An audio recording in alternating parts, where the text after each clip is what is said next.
Hello everyone, welcome to tasty leaks. আমি আজকে আপনাদের জন্য নিয়ে চলে এসেছি বেগুন বাহার রেসিপি। এটা আপনারা অনেকেই হয়তো বাড়িতে বানিয়ে থাকেন, কিন্তু বাঙালি রেস্টুরেন্ট বা অনুষ্ঠান বাড়ির মতো স্বাদ বাড়ির রান্নায় কিছুতেই আসে না। তো বাড়ির রান্নায় কি করে সেই একই স্বাদ আপনারা আনবেন, তারই সমস্ত ট্রিক্স অ্যান্ড টিপস নিয়ে আজকে আমি চলে এসেছি। চলুন তাহলে দেখে নিই এটা করতে আমাদের কি কি প্রয়োজন।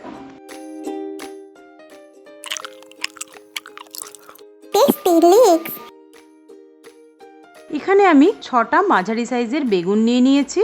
বেগুনগুলো যেহেতু ছোট সাইজের, তো এগুলোকে আমি গোটা গোটাই রান্না করব। আপনারা ইচ্ছা করলে বড় বেগুন টুকরো করেও রান্না করতে পারেন। বেগুনগুলো যেহেতু আমি গোটা রান্না করব, তাই জন্য যাতে মশলাটা আর সমস্ত ফ্লেভার বেগুনটার মধ্যে খুব ভালোভাবে ঢোকে, তাই জন্য আমি বেগুনটাকে লম্বা লম্বি করে ক্রস করে চিড়ে নিচ্ছি। দেখুন এইভাবে একদম মিডল পর্যন্ত এটা চিড়ে নেবেন। অতিরিক্ত বেশি চিড়ে নিতে গেলে কিন্তু ঝোলে নরম হওয়ার পরে এটা ভেঙে যাবে। দেখুন আমি একইভাবে সবকটা বেগুন এভাবে ক্রস করে চিড়ে নিলাম। এবার আমি চিড়ে নেওয়া বেগুনগুলোকে একটা বোলের মধ্যে তুলে নিচ্ছি। এবার আমি এগুলোর মধ্যে দিয়ে দিচ্ছি 1 টিস্পুন নুন, 1 টিস্পুন হলুদ গুঁড়ো আর 1 টিস্পুন চিনি। সব কিছু দিয়ে বেগুনটাকে খুব ভালো করে এগুলো মাখিয়ে নিতে হবে। নুন, হলুদ আর চিনিটা মাখানোর সময় অবশ্যই বেগুনের এই চিড়ে নেওয়া অংশতে খুব ভালো করে মাখিয়ে নেবেন। দেখুন আমি কিভাবে করছি। এক্ষেত্রে আরও একটা টিপস দিয়ে রাখি, বেগুন ভাজার সময় সব সময় চেষ্টা করবেন অল্প চিনি মাখিয়ে বেগুনটা ভাজতে, তাহলে প্রপার কালারের সাথে সাথে তেলটাও কম অ্যাবজর্ব করবে। বেগুনগুলো সবকটা আমার নুন, হলুদ আর চিনি মাখানো হয়ে গেছে। এভাবে আমি 5 মিনিট সাইডে রেখে দেবো, তাহলে নুন থেকে জল বেরিয়ে খুব ভালো করে নুন হলুদটা বেগুনের গায়ে লেগে থাকবে।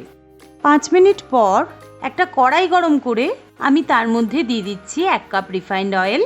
তেলটা একটু গরম হলে আমি তার মধ্যে 3টে করে বেগুন দিয়ে ভেজে নিচ্ছি। এই সময় কিন্তু গ্যাসের ফ্লেমটা হাইতে রাখবেন। লো ফ্লেমে রেখে বেগুনটা ভাজলে বেগুনগুলো একেবারে সেদ্ধ হয়ে যাবে। সেক্ষেত্রে ঝোলে পড়ার সাথে সাথে গলে মিশে যাবে, তাহলে সেটা খেতে একদমই ভালো লাগবে না। হাই ফ্লেমে বেগুনটাকে প্রপার কালার আসা পর্যন্ত ভেজে নিতে হবে। মিনিট 2 হাই ফ্লেমে এপিট ওপিট করে দেখুন বেগুনগুলো আমার ভাজা হয়ে গেছে। এবার আমি বেগুনগুলোকে তুলে নিচ্ছি। একইভাবে আমি বাকি 3টে বেগুনও ভেজে নিচ্ছি।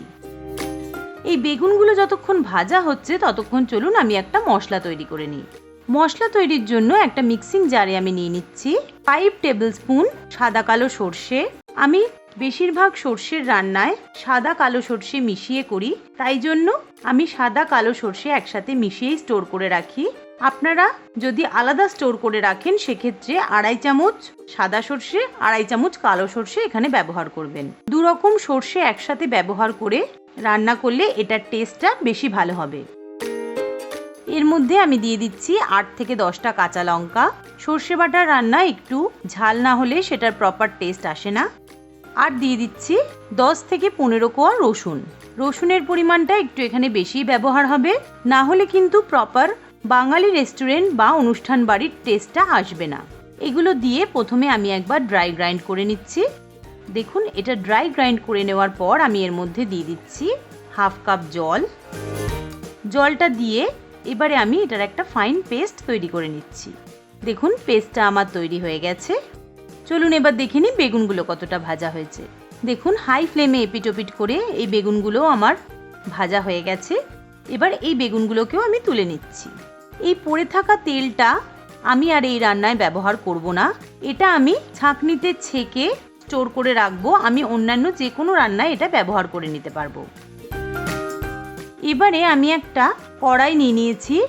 যে কড়াইতে আমি রান্না করব একেবারে মশলাটা আমি সেই কড়াইতেই মিক্স করে নিচ্ছি। প্রথমেই আমি নিয়ে নিচ্ছি সর্ষে, কাঁচা লঙ্কা, রসুনের পেস্টটা। মিক্সারের বাটিটা ধুয়ে আমি দিয়ে দিচ্ছি 2 টেবিল স্পুন জল। তার মধ্যে আমি দিয়ে দিচ্ছি 2 টেবিল স্পুন নারকেলের গুঁড়ো। আপনারা ইচ্ছা করলে ফ্রেশ নারকেল কোড়াও ব্যবহার করতে পারেন। নারকেলের গুঁড়ো আপনারা যে কোনো গ্রসারি শপে পেয়ে যাবেন। দিয়ে দিচ্ছি 1/3 কাপ বা 70 গ্রাম টক দই।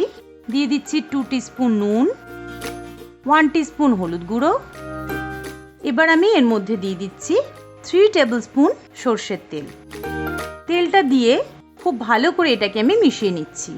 এক্ষেত্রে বলে রাখি, সর্ষে বাটা দিয়ে এভাবে রান্না করলে সেই সর্ষের রান্না কোনোদিনই তেতো হবে না। এবারে এই মিশ্রণটা সহ আমি কড়াইটা গ্যাসে বসিয়ে ফ্লেমটা আমি অন করে দিলাম।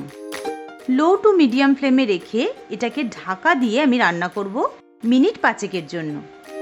দেখুন, এটা 5 মিনিট রান্না করার পর মশলাটা অনেকটা কষানো হয়ে গেছে, তেলটাও এটার থেকে বেরিয়ে এসেছে। এবার আমি এর মধ্যে দিয়ে দিচ্ছি 1 টেবিল স্পুন গুড়।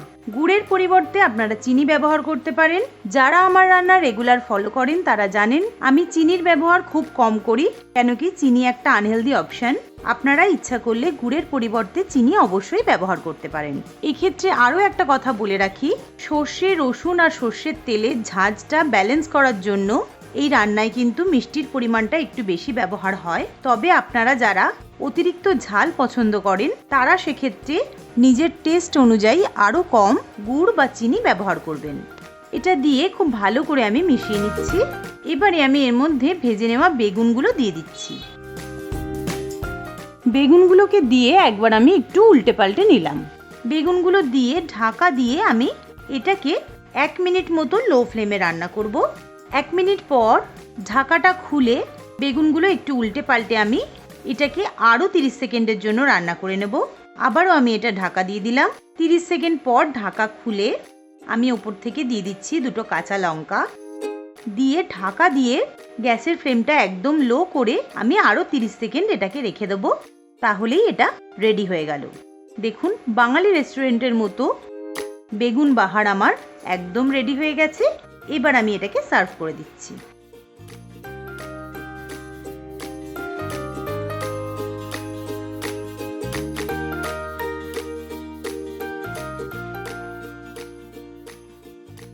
এটা আমি সার্ভ করেছি গরম ভাতের সাথে। আপনারা এটা একই রকম পদ্ধতিতে অবশ্যই বাড়িতে বানাবেন, বানিয়ে জানাবেন এটা আপনাদের কিরকম লাগলো। আর আমার চ্যানেলটা ভালো লাগলে অবশ্যই লাইক করবেন, শেয়ার করবেন, সাবস্ক্রাইব করে আমার পাশে থাকবেন।